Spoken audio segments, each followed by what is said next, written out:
Hey, this is Jim Charles, Habitation Investigation. I had a commercial inspection, and we have these two pipes cut off the side. You won't believe what these goes to.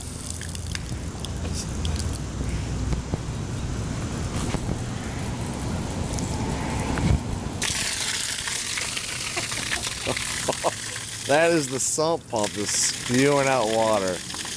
Not the best thing if you're driving into work that morning. And there's the other one.